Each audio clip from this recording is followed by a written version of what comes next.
Today we are diving into a really fascinating stack of historical and biblical commentary, focusing on the Old Testament book of Hosea. Yeah, it's a great one. It really is. And our mission for this deep dive is to decode a very specific, frankly, kind of haunting metaphor hidden in chapters 7 through 12. Mm, It's a metaphor about human nature, the illusion of control, and how our desperate attempts to save ourselves usually do the exact opposite. right, they backfire completely. Exactly. But to truly understand what the authors are pointing at, I want you to picture this epic, almost desperate journey. We are talking about massive flocks of migratory birds flying high up in the freezing atmosphere, fleeing the bitter, biting cold of an approaching winter in the north. It's just a remarkable biological instinct, honestly. I mean, they're driven by this absolute desperate need for survival, flying thousands and thousands of miles. Right, and their destination.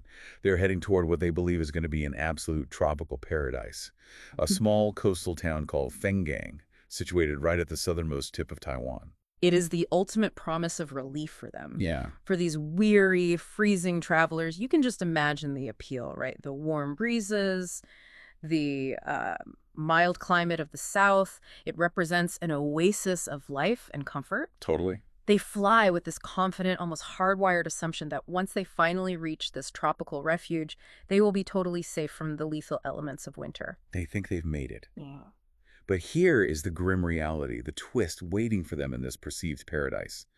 Long before the very first bird even arrives, local hunters have been meticulously preparing. Oh, wow. Yeah, we are talking days, sometimes weeks, of hunters stringing up these wide, nearly invisible nets directly across the bird's typical flight paths. That's just wild. So the very moment these exhausted flocks swoop down to rest in what they completely believe is a safe sanctuary, they plunge headlong into a trap. In a fraction of a second, this arduous, heroic journey comes to a violent end.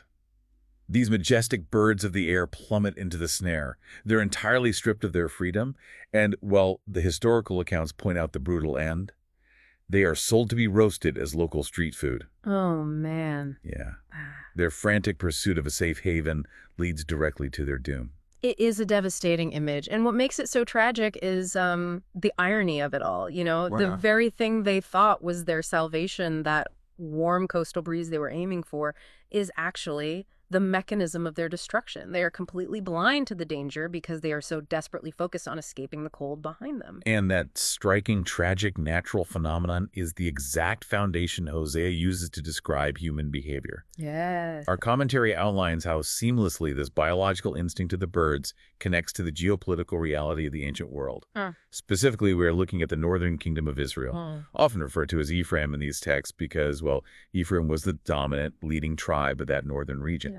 Right, right. And to understand why the tribe of Ephraim and the nation as a whole was acting like a flock of panicked birds, you really have to understand the geopolitical squeeze they were in. Oh, absolutely.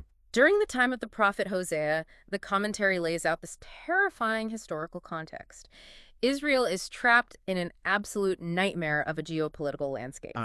They are geographically and politically squeezed between two massive, overwhelming forces. Okay, let's unpack this squeeze, because the stakes were incredibly high. Unimaginably high. To the north, you have the rising empire of Assyria. And we need to be clear about what Assyria was. Yeah, they weren't just his normal army. Not at all. This wasn't just a rival nation. The Assyrian war machine was notorious for its sheer brutality and psychological warfare.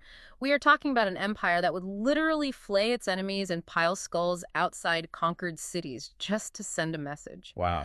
That is the bitter, lethal winter approaching from the north. Meanwhile, to the south, you have the ancient, established powerhouse of Egypt, flush with wealth, chariots, and military might.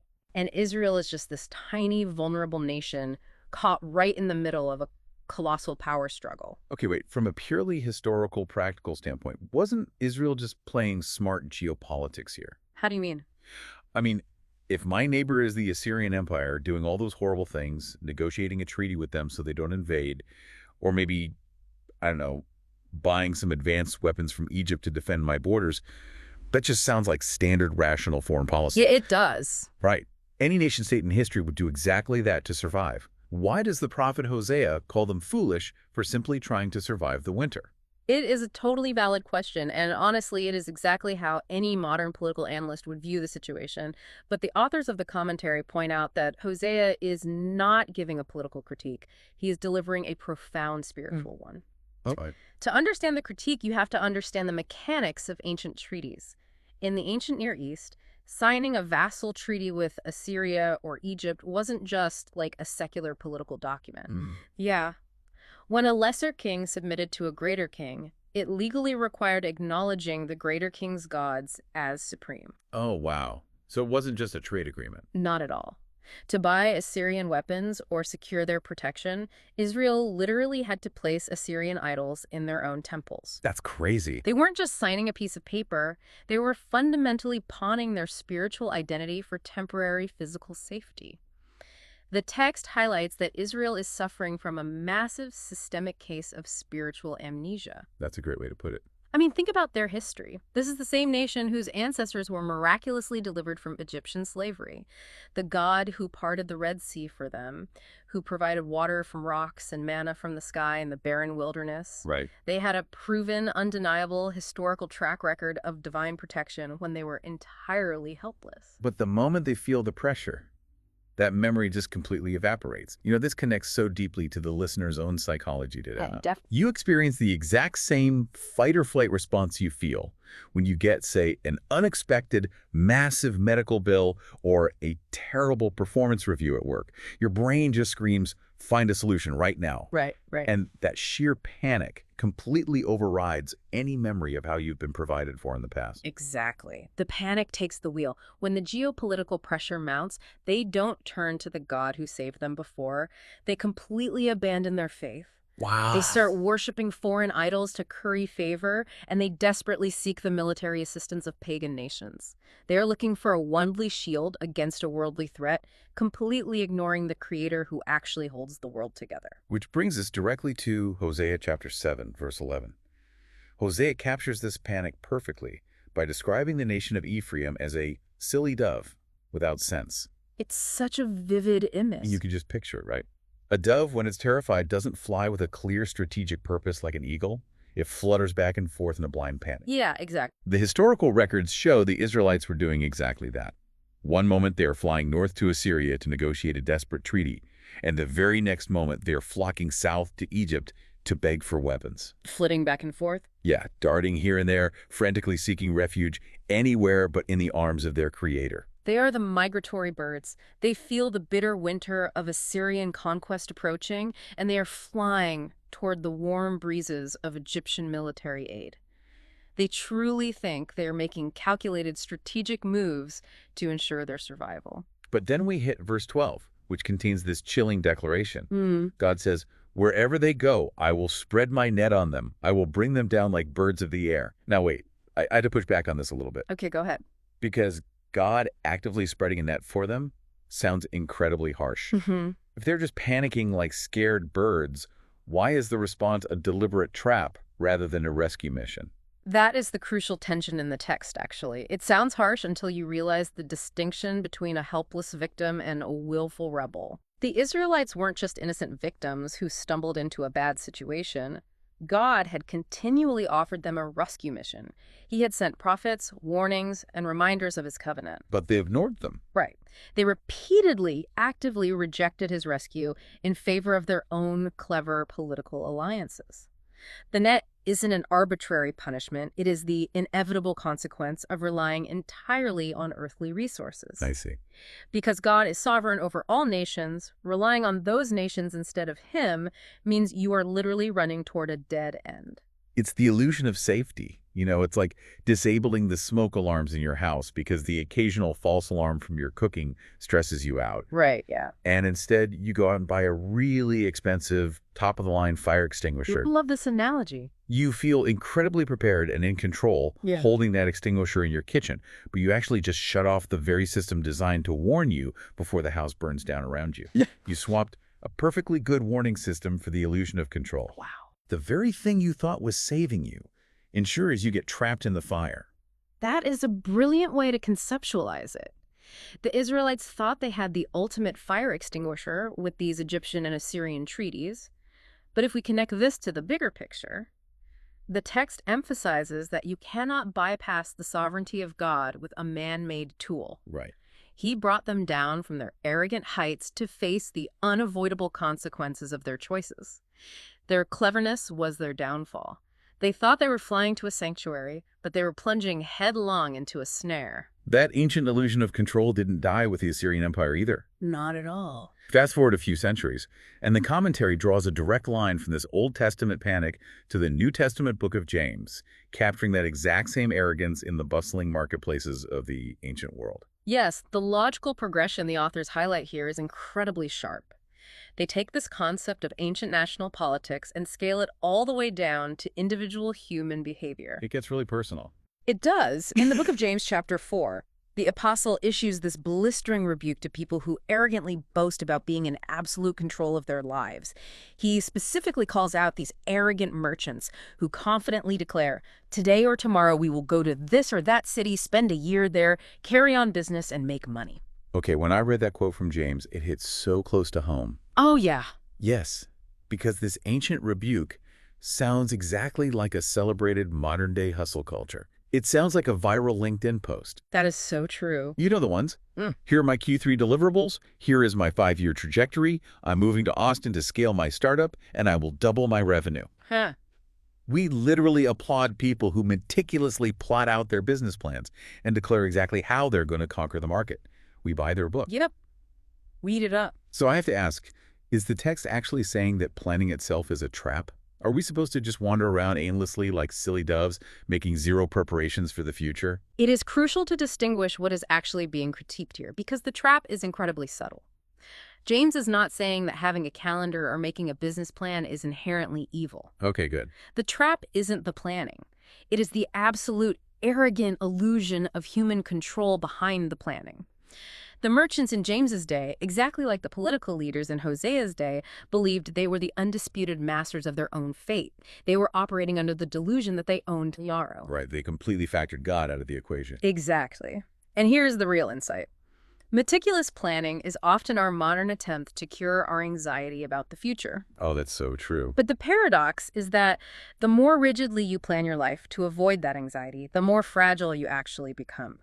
When you rely entirely on your perfect 5-year plan, any slight deviation, a market dip, a delayed flight, a canceled contract completely shatters your peace. You just fall apart. Right. You become incredibly anxious because your security is tied to a false premise, the idea that you actually control the future. Which makes James's reminder in verse 14 so profoundly humbling. He basically pops that bubble of control by saying, "You do not even know what will happen tomorrow. What is your life? You are a mist that appears for a little while and then vanishes." It's powerful. The arrogance of the Israelites in the Old Testament is the exact same pride James is warning against in the New Testament. It is the belief that you can build your own security completely independent of God. Yeah. And the warning is clear. When humanity attempts to bypass God to build its own sanctuary, God inevitably turns his face against that pride. The plans made to save themselves become the nets that entangle them. So what does this all mean? How does this land for you listening to this right now? It's incredibly easy for us to look back thousands of years at the ancient Israelites, shaking our heads at them for trusting Egypt, or to roll our eyes at these boasting merchants in the book of James. Sure. But the truth is, we are prone to the exact same temptations. We just dress it up in tailored suits and digital dashboards. We really do. We live in a modern society that doesn't just accept self-reliance. It actively praises and rewards it. Wealth accumulation, meticulous life planning, building impenetrable financial safety nets, these are the highest virtues in our culture. Absolutely. And the commentary draws a direct line between our behavior and those migratory birds. When the winters of modern life approach, our ancient instincts kick in. And those winters are inevitable, right? Yeah. A sudden financial hardship, a terrifying health crisis, a relationship that suddenly shatters, the temperature drops, the storm rolls in, and your brain goes right back into fight or flight. Think about your own response in those moments. What is your first instinct?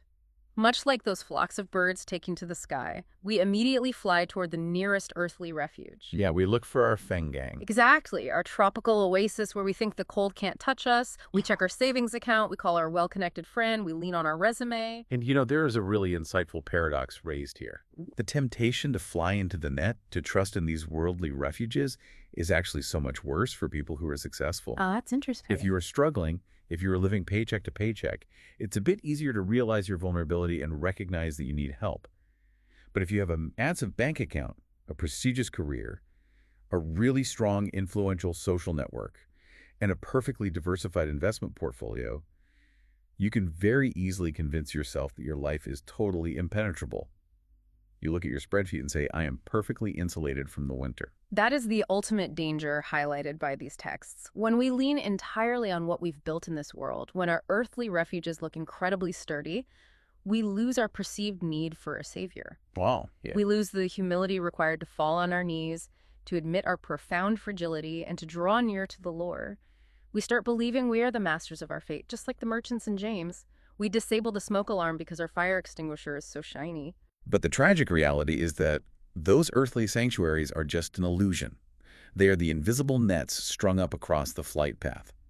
Because the truth is, wealth can vanish in an instant with a market crash or a lawsuit. Very true. Health can falter literally overnight with a single unexpected phone call from a doctor. The most clever, meticulous 5-year plans can completely fall apart due to global circumstances you never even saw coming. This ancient warning remains piercingly relevant for us today. You will never find true, lasting security by flying to the world's refuges. Yeah. Whenever you try to outsmart the trials of life by relying solely on your own cleverness, your own bank account, or your own alliances, you are playing the part of the silly dove. True safety is not found in a tropical destination, a geopolitical treaty, or an impenetrable bank account. It is found only when you intentionally and humbly place your life, your unpredictable future, and your absolute trust into the mighty, loving hands of God. Which perfectly brings us full circle on today's deep dive. We started by looking at those exhausted, desperate migratory birds plunging into the hunters' nets in Taiwan just as they thought they'd finally reached a safe haven. Right. We traced that same tragic instinct back to the ancient Israelites, frantically darting between Egypt and Assyria. We unpacked how their clever treaties were actually a spiritual pawning of their identity, leading them straight into a divine net. Such a powerful image. We follow that exact same arrogance into the bustling markets of the New Testament, where merchants foolishly believed they could control tomorrow, forgetting that life is just a passing mist. And finally, we brought it right to your front door, exploring how easily you and I rely on our modern bank accounts and meticulously crafted plans to insulate us from life's inevitable storms. We're guilty of it. We are. The core lesson from all of this is crystal clear. Flying toward the world's refuges for ultimate security is a fatal illusion. And this raises an important question for you to consider as you go about your day. Look closely at the clever earthly structures you have so meticulously built to insulate yourself from life's winters. Your career, your finances, your elaborate backup plans. Are you absolutely sure they are the safe havens you think they are? Or could they be the very nets stripping you of your spiritual freedom?